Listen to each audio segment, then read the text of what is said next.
Welcome in our YouTube channel. In this video, we are going to study about Animal Kingdom. चलिए start करते हैं। हमने अपने animal kingdom को 11 phyla में क्लासिफाई किया है। तो जो हमने उसको 11 फाइलम में क्लासिफाई किया है उसका बेसिस क्या है? What is the basis of classification, उसके बारे में हम पढ़ेंगे। देखो स्टार्ट करते हैं। हम सब जानते हैं जितने भी लिविंग ऑर्गेनिज्म हैं वो सेल के मिलकर बने हुए हैं। सेल कंबाइन होकर टिश्यू फॉर्म करते हैं। Tissue further organ and then organ system and then एक इंडिविजुअल बनता है। अगर हम अपनी बात करें, वही अलग अलग एनिमल्स के अंदर अलग अलग ऑर्गेनाइजेशन है। मतलब कुछ एनिमल्स ऐसे हैं जिनके अंदर सिर्फ सेल है, कुछ ऐसे हैं जिनमें सिर्फ टिश्यू है। ऐसे करके अलग अलग ऑर्गेनाइजेशन अलग अलग ऑर्गेनिज्म के अंदर पाया जाता है। तो उसके बेसिस पे भी हम क्लासिफाई कर सकते हैं ऑर्गेनिज्म को। देखिए, जैसे हम जानते हैं सबसे छोटा जो है वो सेलुलर लेवल है। मींस एनिमल्स होते तो मल्टी सेलुलर ही है, बहुत सारे सेल से मिलकर बने हुए होते हैं। लेकिन कुछ सेल एक अपना गुच्छा बना लेते हैं। हर एक सेल अपना अलग अलग डिस्टिंक्ट फंक्शन परफॉर्म करता है। वो सारे सेल मिलकर टिश्यू फॉर्म नहीं करते, सिर्फ सेलुलर लेवल ऑफ ऑर्गेनाइजेशन ही रहता है। जो सबसे प्रिमिटिव फाइलम यानी कि पोरीफेरा, जिसको हम स्पंजेस भी बोलते हैं, उसके अंदर पाया जाता है। फिर सेल से मिलकर बने टिश्यू, तो जो टिश्यू लेवल ऑफ ऑर्गेनाइजेशन है वो हमारे दो फाइलम टीनोफोरा और सिलेंटेटा के अंदर पाया जाता है। In this cell groups together to form tissue. फिर टिश्यू ने क्या किया, आपस में कंबाइन हुए, उन्होंने ऑर्गन सिस्टम ऑफ खाली organ level of organisation form किया, जो पाया जाता है प्लेटी हेलमिंथेस के अंदर। फिर कुछ ऑर्गन्स ने मिलकर ऑर्गन सिस्टम बनाया, जो पाया जाता है एसके हेलमिंथेस अप टू कोरडेटा। ये हमारा पहला हो गया बेसिस ऑफ क्लासिफिकेशन। अब next basis of body plan. Body plan का मतलब क्या? देखो, दो टाइप से ऑर्गेनिज्म बनते हैं। अगर हम अपनी बात करें, हम खाते अलग ओपनिंग से है, निकालते अलग ओपनिंग से है। Means we have different opening from intake of food and exit of waste material. But कुछ ऑर्गेनिज्म ऐसे हैं, कुछ एनिमल्स ऐसे हैं जिनके अंदर एक ही ओपनिंग है, जो माउथ और एनस दोनों के लिए सेम बिहेव करती है। यानी कि खाना खाते भी वो वहीं से हैं और अनडाइजेस्टेड वेस्ट मटेरियल भी वो वहीं से एक ही ओपनिंग से निकालते हैं, जिसको हम बोलते हैं blind sac body plan. In blind sac body plan there is only single opening that act as both mouth and anus. ये पाया जाता है सिलेंटेटा, टीनोफोरा और प्लेटी हेलमिंथेस के अंदर। कैसे याद रखोगे? जिनके अंदर ऑर्गन सिस्टम नहीं बनता, अगेन जिनके अंदर ऑर्गन सिस्टम नहीं बनता, उनके अंदर अलग से डाइजेस्टिव सिस्टम कैसे बनेगा, उनके अंदर अलग से एनस कैसे बनेगा? तो तीन फाइला हमारे अंदर ऐसे हैं, सिलेंटेटा, टीनोफोरा एंड द प्लैटीहेलमिन्थेस, जिनके अंदर हमारा क्या कहते हैं हम, जिनके अंदर हमारा ऑर्गन सिस्टम नहीं पाया जाता, मतलब कि डाइजेस्टिव सिस्टम नहीं पाया जाता। In this it is incomplete digestive system. अब अगर हम अपनी बात करें तो हमारा क्या, हमारी एलिमेंट्री कैनाल है। हम अपनी बॉडी को देखें तो ऐसा प्रतीत होता है कि ऊपर से पूरी ट्यूब है, उसके अंदर एक और ट्यूब है जो एलिमेंट्री कैनाल है, जिसको हमने बोला ट्यूब विद इन ट्यूब। जो ट्यूब विद इन ट्यूब है वो Aschelminthes up to Chordata पाया जाता है। There is two separate openings as mouth and anus in digestive system. These are from SK helminths up to chordata, and it has complete digestive system. Next है circulatory system. Circulatory system का means क्या है? एक ऐसा system जो कि हमारी body के अंदर ब्लड फ्लो करता है, फ्लूइड फ्लो करता है। ये हमारे पास दो टाइप के होते हैं, open circulatory system and the closed circulatory system. In open circulatory system, why it is called open? because arteries and the veins are not interconnected by the water. We can say capillaries, means tissues and the arteries or veins are not connected by the capillaries. That means tissue directly bath into the blood and blood is filled in the sinuses. So blood is pumped out of the heart and cells and tissues are directly bathed in it. ये होते हैं Hemichordata, Mollusca, arthropods and the leech जो Annelida का ही member है। क्या क्या? Hemichordata, mostly mollusc, all arthropods and the leech जो एनेलिड है। हेमिकोर्डेटा, लीच जो कि एक एनेलिड्स है, all arthropods and mostly mollusc. Again I will revise you. सबसे पहले Hemichordata, almost all mollusc, all Aschelminthes and leech that is Annelida. अब हम बात करते हैं सर्कुलेटरी सिस्टम की।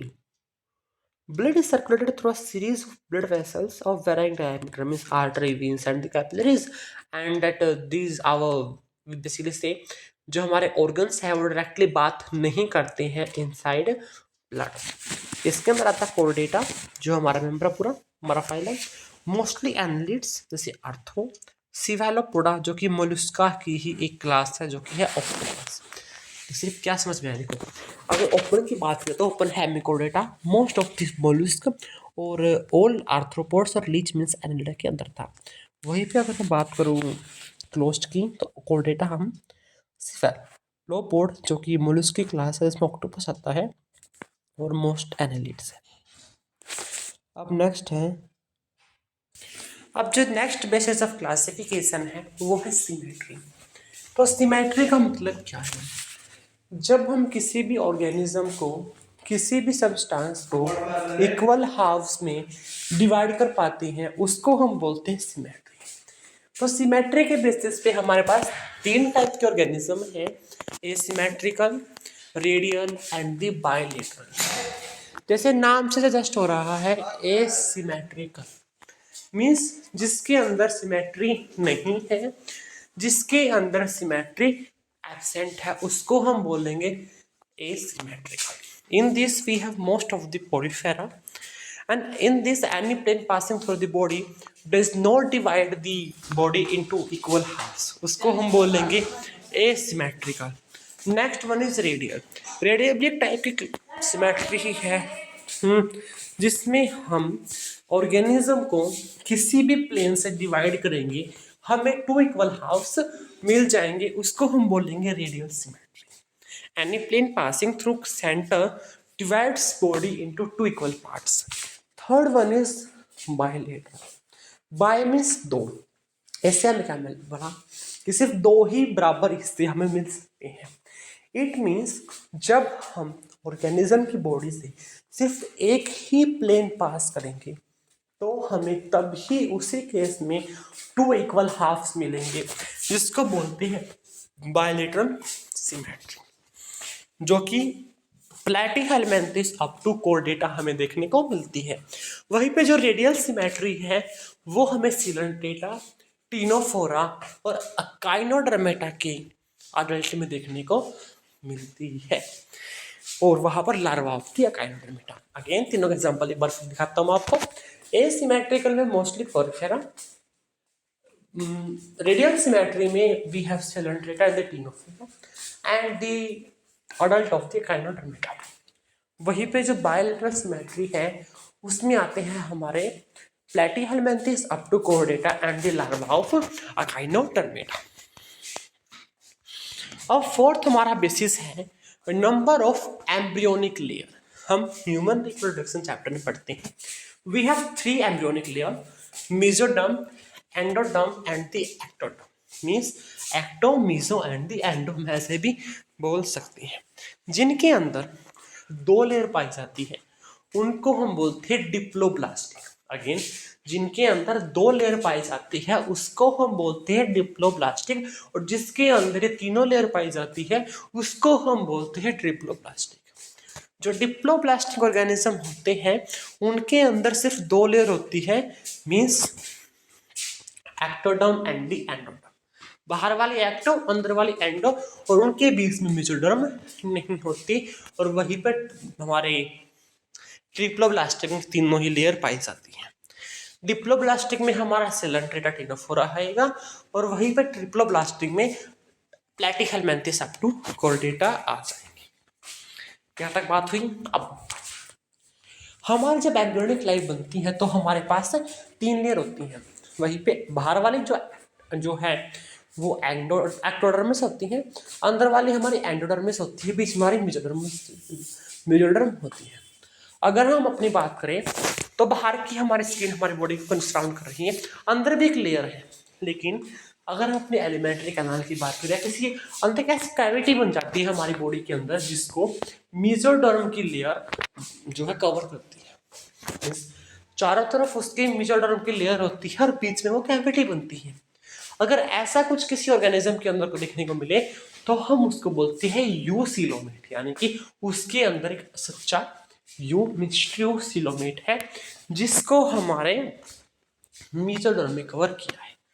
वहीं पे अगर मैं बात करूं एसिलोमेट की, जिसमें सिलोम होता ही नहीं है, जो पोरीफेरा, सिलेंट्रेटा यानी और टिनोफोरा के अंदर पाई जाती है।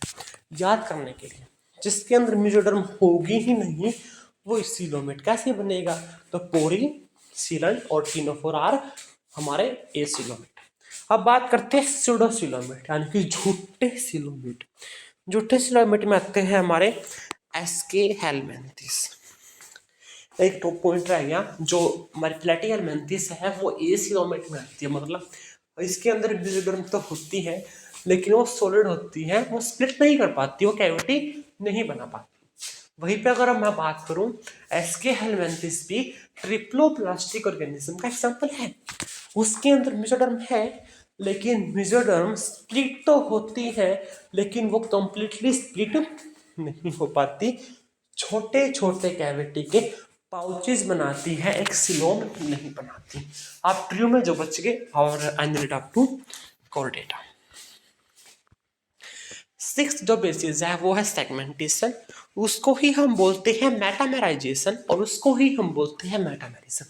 इसमें क्या है, अगर हम अपने रीढ़ की हड्डी की बात करें तो एक ऐसा स्ट्रक्चर है जो बार बार रिपीट होता है, there are serial repetition of a structure, उसको हम बोलते हैं सेगमेंट। तो किसी ऑर्गेनिज्म के अंदर या तो आउटसाइड हो, कॉकरोच के अंदर भी देखने को मिलती है, फिर इंटरनली हो, अगर एक ऑर्गन बार बार रिपीट होता है, there is several repetition of the organ in body either internally और एक्सटर्नली, उसको हम बोलते हैं हमारा सेगमेंटेशन। वो हमें देखने को मिलती है आस में। क्या? आस, Annelida, Arthropoda and the Chordata. तो सेगमेंटेशन हमें आस में देखने को मिलती है, ए से एनालिडा, ए से आर्थ्रोपोडा और सी से कॉर्डेटा। अब बोथ इंटरनली और एक्सटर्नली हमें देखने को मिलती है एनालिडा पे, ओनली एक्सटर्नली आर्थ्रोपोडा में और ओनली इंटरनली हमारे कॉर्डेटा के अंदर। नेक्स्ट, हमारा नाम है कॉर्डेटा। हम कॉर्डेटा मेंबर के एक जाने माने मेंबर हैं कॉर्डेटा फाइलम के। अब हमारा नाम, जो हमारे फाइलम का नाम है वो कॉर्डेटा किसने लिखा, किसने नाम रखा कॉर्डेटा, और किस बेसिस पे नाम रखा कॉर्डेटा। हमारे अंदर नोटोकॉर्ड पाई जाती है किसी भी लाइफ में, किसी भी stage of life, either embryonic, adult और छोटा इन्फेंट, बेबी, यस बेबी। तो अगर मैं बोलता क्या भूल गया कि बताऊँ तुम्हें, हाँ, अगर नोटोकॉर्ड प्रेजेंट होगी तो कॉर्डेट, और अगर प्रेजेंट नहीं होगी तो नॉन कॉर्डेट। तो क्या है notochord? Notochord is a road like structure which is present dorsally in embryonic और posterior, provide support to embryo and derived from mesoderm. Again, it is a mesodermally derived or rod-like structure present in the dorsal side of the embryo to support it. उस basis पे अगर notochord है तो chordate, नहीं है तो non chordate. Chordate phylum chordate उसमें आएगा और Porifera up to Hemichordata non chordates में आएगा। चलिए यहाँ तक हमने पढ़ लिया है कॉर्डेट के बेसिस पे हमने कैसे क्लासिफाई किया। अब जो नेक्स्ट हमारा है वो है मास्टरिंग द एनसीईआरटी। तो what is the meaning of mastering the NCERT? We read the NCERT simply. चलिए स्टार्ट करते हैं। When you look around, you will observe different type of animals with different structures and different forms. As over million species of animals have been described till now, the need of classification is becoming more and more important. The classification also helps in assigning a systematic position in newly described species. We have so many bases of classification. On this basis, we have classified our animals into 11 phyla, that is Porifera, Cylindrita, Ctenophora, Platyhelminthes, Escahelminthes, Annelida, Arthropoda, Echinodermata, Hemichordata, and the Chordata. They are fundamental features common to various individuals in relation to arrangement of cells, body symmetry, nature of coelom, patterns of digestive, circulatory, or reproductive systems. These features are used on the basis of animal classification, and some of them are discussed below. First one is level of organization. We have various level of organization. For example, cellular, tissue system, organ, and organ system. So all members of animals are multicellular. All of them do not exhibit the same pattern of organization of the cells. For example, in sponges, there are only cells. That means they have cellular level of organization. Some division of labor occur among the cells. In Coelenterata, the arrangement of cells is now complex. Here the cells performing the same functions are arranged into tissues. Same happens in the forum. A high level of organization, that is organ level, is exhibited by members of Platyhelminthes and other higher phyla where tissues are grouped together to form organs, each specialized for a particular function. In animals like annelids, arthropods, mollusks, echinodermate, chordate organs have associated to form fundamental system, each system concerned with a specific physiological function. This pattern is called organ system level of organization. Organ systems in different groups of animals exhibit various patterns of complexities.